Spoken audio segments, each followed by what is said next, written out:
ನಮಸ್ಕಾರ. ಇಂದಿನ ಕ್ಲಾಸಲ್ಲಿ ನಾವು ರಕ್ಷಣಾ ವ್ಯಾಪಾರ ಅಂದ್ರೇನು ಹಾಗೂ ಅದರ ಪರವಾದಗಳನ್ನು ನಾವಿವತ್ತು ಡೀಟೇಲ್ ಆಗಿ ನೋಡೋಣ. ಮೊದಲನೇದಾಗಿ ರಕ್ಷಣಾ ವ್ಯಾಪಾರ ಅಂದರೆ ಏನು ಅನ್ನೋದನ್ನು ನಾವಿವಾಗ ನೋಡೋಣ. ವಿದೇಶಿ ಉದ್ಯಮಗಳ ಪೈಪೋಟಿಯಿಂದ ಸ್ವದೇಶಿ ಉದ್ಯಮಗಳನ್ನು ರಕ್ಷಿಸಲು ಸರ್ಕಾರವು ಅಳವಡಿಸಿಕೊಳ್ಳುವ ವಾಣಿಜ್ಯ ನೀತಿಯನ್ನು ರಕ್ಷಣಾ ವ್ಯಾಪಾರ ಅಂಥೇಳಿ ಕರಿತೀವಿ. ಈ ರಕ್ಷಣಾ ವ್ಯಾಪಾರ ವಿದೇಶಿ ವ್ಯಾಪಾರದ ಮೇಲೆ ಹಲವಾರು ನೀತಿ ನಿರ್ಬಂಧಗಳನ್ನು ವಿಧಿಸುತ್ತೆ.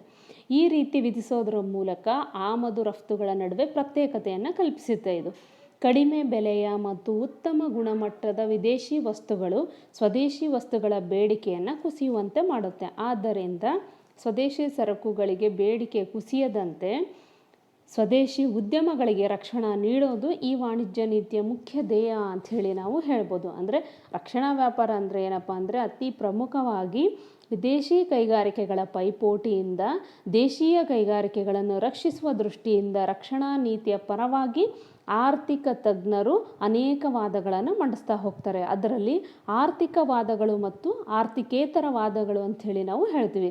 ರಕ್ಷಣಾ ವ್ಯಾಪಾರದ ಪರವಾದಗಳಲ್ಲಿ ಎರಡು ರೀತಿಯ ವಾದಗಳು ಬರ್ತವೆ, ಆರ್ಥಿಕ ಹಾಗೂ ಆರ್ಥಿಕೇತರ ವಾದಗಳು ಅಂಥೇಳಿ. ಈಗ ಮೊದಲನೇದಾಗಿ ಆರ್ಥಿಕ ವಾದಗಳನ್ನು, ರಕ್ಷಣಾ ವ್ಯಾಪಾರದ ಆರ್ಥಿಕ ವಾದಗಳನ್ನು ನಾವಿವಾಗ ಮೊದಲನೇದಾಗಿ ನೋಡ್ತಾ ಹೋಗೋಣ. Economic arguments. ಅದರಲ್ಲಿ ಮೊದಲನೇದು ಬಾಲ್ಯಾವಸ್ಥೆ ಕೈಗಾರಿಕಾ ವಾದ ಅಂಥೇಳಿ ನಾವು ಹೇಳ್ತೀವಿ, ಇನ್ಫಾಂಟ್ ಇಂಡಸ್ಟ್ರಿ ಆರ್ಗ್ಯುಮೆಂಟ್ ಅಂಥೇಳಿ.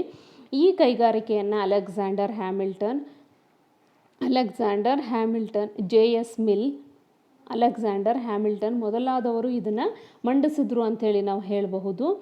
ಇಲ್ಲಿ ಇದು ಏನಪ್ಪ ಹೇಳುತ್ತೆ ಅಂತಂದರೆ, ಈ ವಾದ ಹಸುಗೂಸನ್ನು ಪೋಷಿಸು, ಮಗುವನ್ನು ರಕ್ಷಿಸು ಮತ್ತು ಪ್ರೌಢ ವ್ಯಕ್ತಿಯನ್ನು ಸ್ವತಂತ್ರನನ್ನಾಗಿ ಮಾಡು ಅಂತ ಹೇಳುತ್ತೆ. ಅಂದರೆ ಒಂದು ಮಗು ಇದ್ದಾಗ, ಹಸುಗೂಸು ಇದ್ದಾಗ ಅದನ್ನು ಪೋಷಿಸಬೇಕು, ಮಗು ಇದ್ದಾಗ ಅದನ್ನು ಪ್ರೊಟೆಕ್ಟ್ ಮಾಡಬೇಕು, ರಕ್ಷಿಸಬೇಕು. ಅದೇ ರೀತಿ ಅವನು ಪ್ರೌಢನಾದ ತಕ್ಷಣ ಅದನ್ನು ಸ್ವತಂತ್ರನನ್ನಾಗಿ ಬಿಡಬೇಕು ಅವ್ರನ್ನ ಅಂತ ಹೇಳುತ್ತೆ ಈ ವಾದ. ಅಂದರೆ ಈ ಬಾಲ್ಯಾವಸ್ಥೆ ಕೈಗಾರಿಕೆ ಅಂದರೆ ಏನಪ್ಪ ಅಂತಂದರೆ ಆಗ ತಾನೇ ಅಥವಾ ಇತ್ತೀಚೆಗಷ್ಟೇ ಸ್ಥಾಪಿತವಾದಂತಹ ಕೈಗಾರಿಕೆ ಅಂತ ಅರ್ಥ.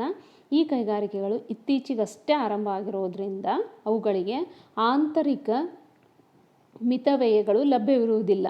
ಇವು ಇನ್ನೂ ಆರಂಭದ ಹಂತದಲ್ಲಿರುವ ಕೈಗಾರಿಕೆಗಳಾಗಿರೋದ್ರಿಂದ ಇವುಗಳ ಉತ್ಪಾದನಾ ವೆಚ್ಚ ವಿದೇಶಿ ಕೈಗಾರಿಕೆಗಳ ಉತ್ಪಾದನಾ ವೆಚ್ಚಕ್ಕಿಂತಲೂ ಅಧಿಕವಿರುತ್ತೆ. ಆದ್ದರಿಂದ ಬಾಲ್ಯಾವಸ್ಥೆಯಲ್ಲಿರುವ ಕೈಗಾರಿಕೆಗಳಿಗೆ ರಕ್ಷಣೆ ನೀಡಿದಾಗ ಅವುಗಳು ಸರ್ಕಾರದ ಆಶ್ರಯದಲ್ಲಿ ಬಲಾಢ್ಯವಾಗಿ ಬೆಳೆಯುತ್ತೆ.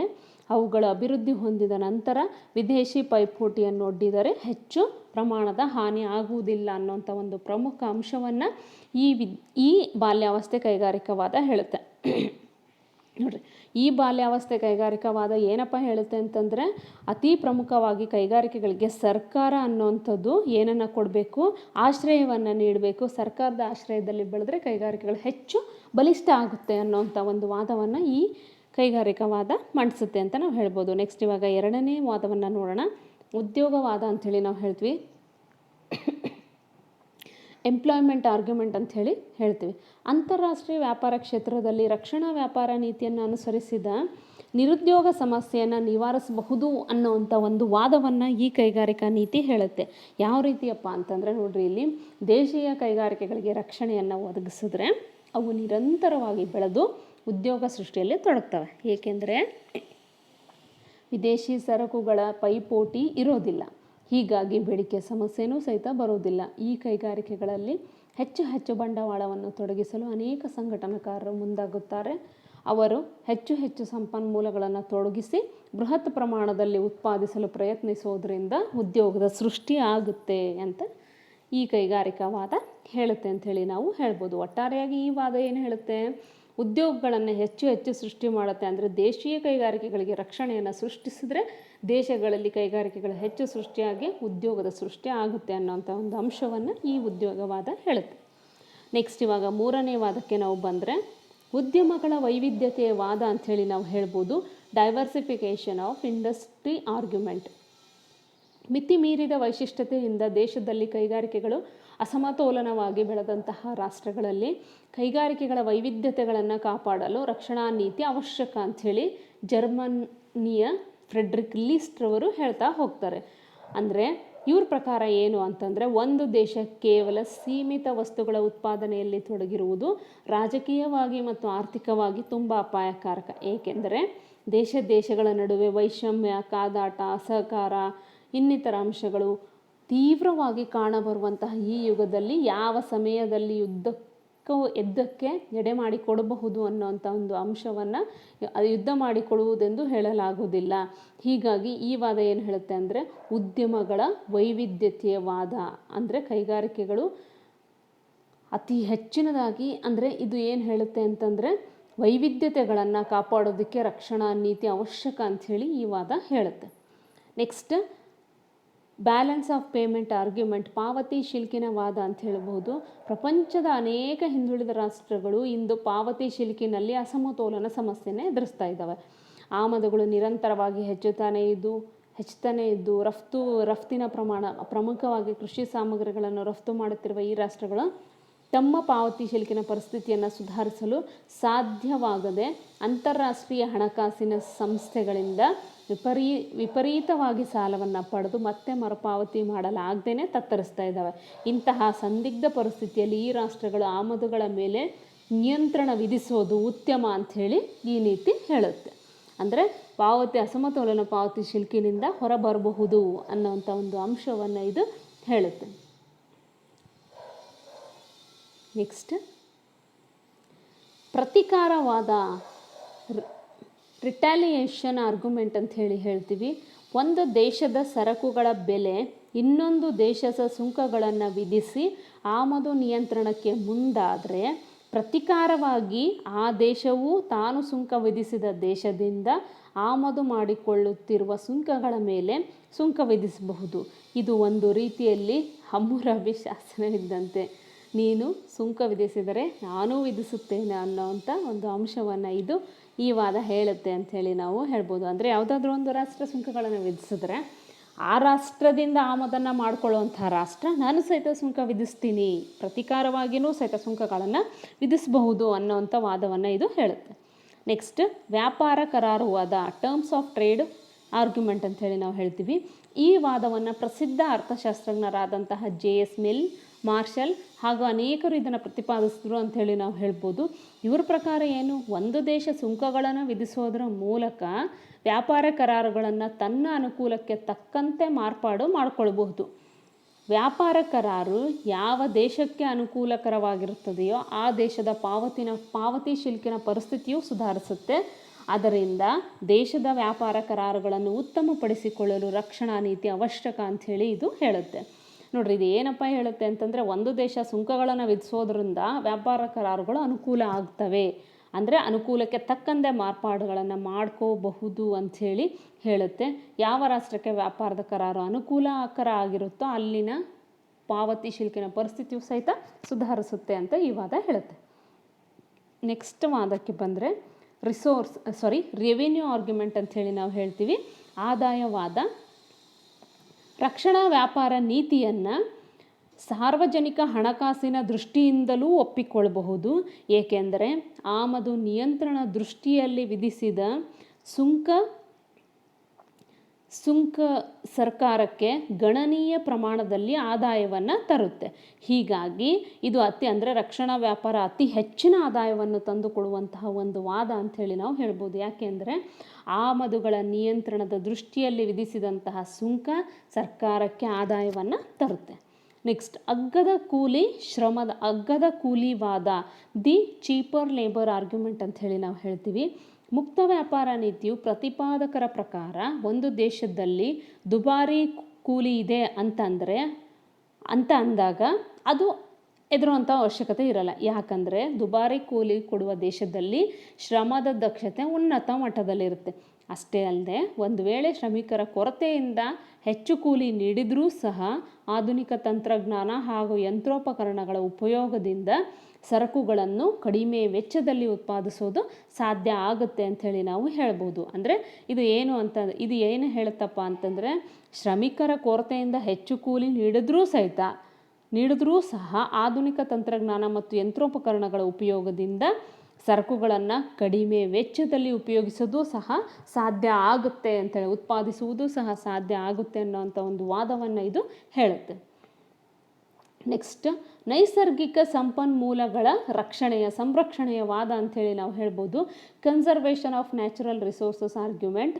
ಈ ನೀತಿ ಏನು ಹೇಳುತ್ತೆ ಅಂದರೆ, ಮುಕ್ತ ವ್ಯಾಪಾರ ನೀತಿಯನ್ನು ಅನುಸರಿಸಿದ್ರೆ ಯಾವ ದೇಶ ಯಾವ ಸರಕನ್ನು ಹೆಚ್ಚು ದಕ್ಷವಾಗಿ ಮತ್ತು ಕಡಿಮೆ ವೆಚ್ಚದಲ್ಲಿ ಉತ್ಪಾದಿಸಬಲ್ಲದೋ ಆ ಸರಕಿನ ಉತ್ಪಾದನೆಯಲ್ಲಿ ವೈಶಿಷ್ಟ್ಯತೆಯನ್ನು ಸಾಧಿಸಿ ಉತ್ಪಾದಿಸುತ್ತಾ ಹೋಗುತ್ತೆ. ಆಗ ಈ ಸರಕಿನ ಉತ್ಪಾದನೆಗೆ ಅಗತ್ಯವಿರುವ ಸಂಪನ್ಮೂಲ ಬರಿದಾಗುತ್ತಾ ಹೋಗುತ್ತೆ ಅಂತ ಹೇಳ್ತಾರೆ. ನೋಡ್ರಿ, ಈ ವಾದ ಏನು ಹೇಳುತ್ತೆ ಅಂದರೆ, ಮುಕ್ತ ವ್ಯಾಪಾರ ನೀತಿಯನ್ನು ಅನುಸರಿಸಿದ್ರೆ ಯಾವ ರಾಷ್ಟ್ರ ಹೆಚ್ಚು ಸರಕನ್ನು ಹೊಂದಿರುವಂಥ ರಾಷ್ಟ್ರ ದಕ್ಷವಾಗಿರುತ್ತೋ ಆಗ ಕಡಿಮೆ ವೆಚ್ಚದಲ್ಲಿ ಉತ್ಪಾದಿಸುತ್ತೋ ಆಗ ಆ ಸರಕಿನ ಉತ್ಪಾದನೆಯಲ್ಲಿ ವೈಶಿಷ್ಟ್ಯತೆಯನ್ನು ಸಾಧಿಸಿ ಅಂತಾರಾಷ್ಟ್ರೀಯ ವ್ಯಾಪಾರ ಮಾಡಬಹುದು ಅಂತ ಅಂದ್ಕೊಂಡು ಎರಡೂ ರಾಷ್ಟ್ರಗಳು ಉತ್ಪಾದನೆಯನ್ನು ಮಾಡ್ತಾ ಹೋಗ್ತವೆ. ಆಗ ಆ ಸರಕಿನ ಉತ್ಪಾದನೆಗೆ ಅಗತ್ಯವಿರುವಂಥ ಸಂಪನ್ಮೂಲ ಏನಾಗ್ತಾ ಹೋಗುತ್ತೆ, ಬರಿದಾಗುತ್ತಾ ಹೋಗುತ್ತೆ ಅಂತ ಅನ್ನೋ ಒಂದು ಅಂಶವನ್ನು ಇದು ಹೇಳುತ್ತೆ. ಹೀಗಾಗಿ ಸಂಪನ್ಮೂಲಗಳನ್ನು ಬರಿದು ಮಾಡಬಾರ್ದು ಅಂತಂದರೆ ರಕ್ಷಣಾ ನೀತಿಯನ್ನು ಅನುಸರಿಸ್ಕೋಬೇಕು ಅನ್ನೋಂಥ ಒಂದು ವಾದವನ್ನು ಇದು ಹೇಳುತ್ತೆ. ನೆಕ್ಸ್ಟ್, ಪ್ರಮುಖ ಉದ್ಯಮವಾದ.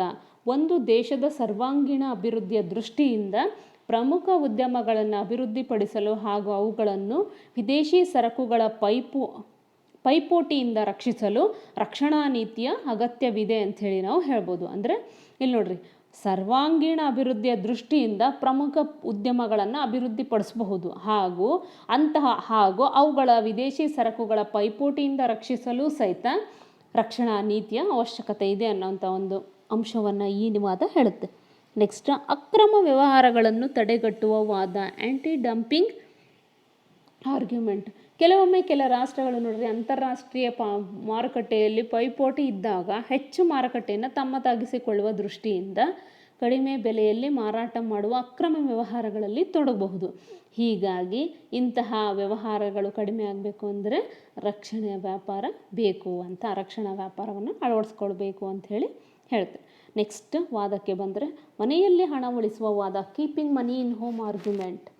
ನಮ್ಮ ದೇಶದ ಹಣ ನಮ್ಮ ದೇಶದಲ್ಲೇ ಉಳಿಲಿ ಎಂಬುದು ಈ ವಾದದ ತಿರುಳು. ನಾವು ವಿದೇಶಿ ಸರಕುಗಳನ್ನು ಕೊಂಡ್ಕೊಂಡ್ರೆ ನಮ್ಮ ದೇಶದ ಹಣ ವಿದೇಶಕ್ಕೆ ಹರಿದು ಹೋಗುತ್ತೆ. ಅದರ ಬದಲು ನಮ್ಮ ಹಣವನ್ನು ನಮ್ಮ ದೇಶದ ಸರಕುಗಳನ್ನೇ ಕೊಳ್ಳಲು ಬಳಸಿಕೊಂಡ್ರೆ ನಮ್ಮ ದೇಶದ ಸರಕುಗಳಿಗೆ ಬೇಡಿಕೆ ಹೆಚ್ಚಿ ಉದ್ಯೋಗ ಮತ್ತು ವರಮಾನ ಸೃಷ್ಟಿಗೂ ಕಾರಣ ಆಗುತ್ತೆ. ಅಷ್ಟೇ ಅಲ್ಲದೆ ನಮ್ಮ ಹಣ ನಮ್ಮಲ್ಲಿಯೇ ಉಳಿಯುತ್ತೆ. ಇದರಿಂದ ಅಂದರೆ ಈ ವಾದ ಏನು ಹೇಳುತ್ತೆ ಅಂದರೆ, ನಾವು ಹೆಚ್ಚಾಗಿ ಸ್ವದೇಶಿ ವಸ್ತುಗಳನ್ನೇ ಕೊಂಡ್ಕೋಬೇಕು. ಸ್ವದೇಶಿ ಕೈಗಾರಿಕೆಗಳನ್ನು ಸ್ಥಾಪನೆ ಮಾಡಿ ಸ್ವದೇಶಿ ವಸ್ತುಗಳನ್ನೇ ಕೊಂಡ್ಕೊಂಡ್ರೆ ನಾವು ನಮ್ಮ ದೇಶದ ಹಣ ನಮ್ಮಲ್ಲೇ ಉಳಿಯುತ್ತೆ ಅನ್ನುವಂಥ ಅಂಶವನ್ನು ಇದು ಹೇಳುತ್ತೆ.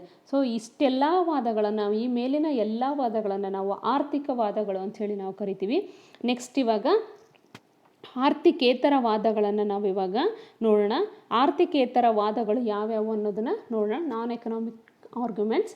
ರಕ್ಷಣಾ ವ್ಯಾಪಾರ ನೀತಿಯ ಪರವಾಗಿ ಕೆಲ ವಿದ್ವಾಂಸರು ರಾಜಕೀಯ ಹಾಗೂ ಸಾಮಾಜಿಕ ಕಾರಣಗಳನ್ನು ನೀಡಿ ತಮ್ಮ ವಾದಗಳನ್ನು ಮಂಡಿಸ್ತಾರೆ.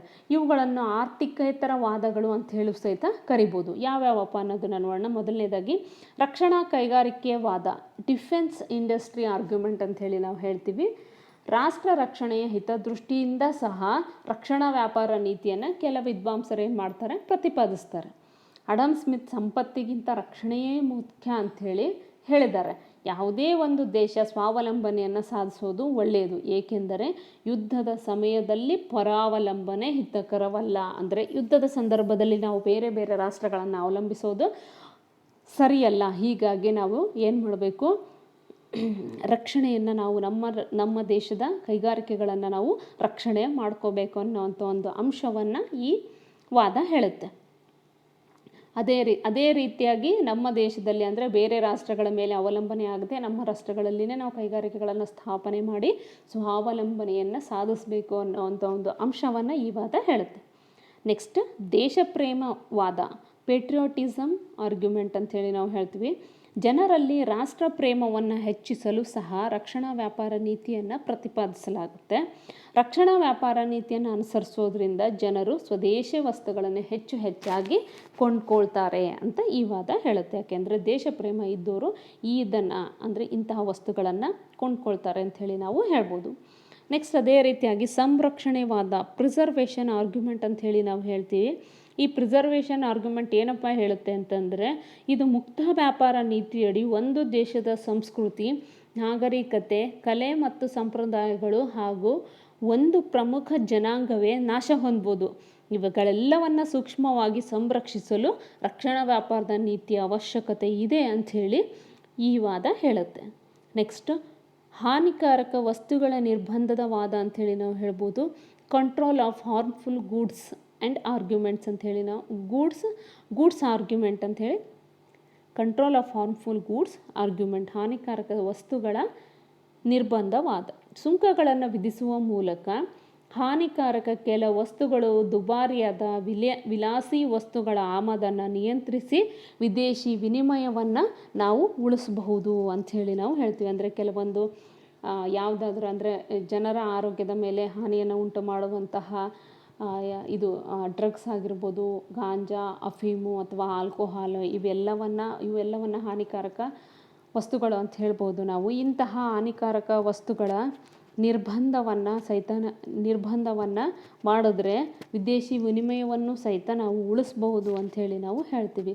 ಸೊ ಇವೆಲ್ಲವನ್ನು ನಾವು ಏನಂತ ಕರಿತೀವಿ ಅಂತಂದರೆ ಆರ್ಥಿಕೇತರ ವಾದಗಳು ಅಂಥೇಳಿ ನಾವು ಹೇಳ್ತೀವಿ.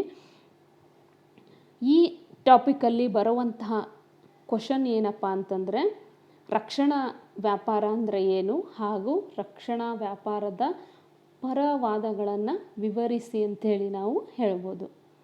ಸೊ ಇವೆಲ್ಲವನ್ನು ನಾವೇನಂತ ಕರಿತೀವಿ ಅಂತಂದರೆ ರಕ್ಷಣಾ ವ್ಯಾಪಾರ ನೀತಿಯ ಅಥವಾ ರಕ್ಷಣಾ ನೀತಿಯ ಪರವಾದಗಳು ಅಂಥೇಳಿ ನಾವು ಕರಿತೀವಿ. So thank you.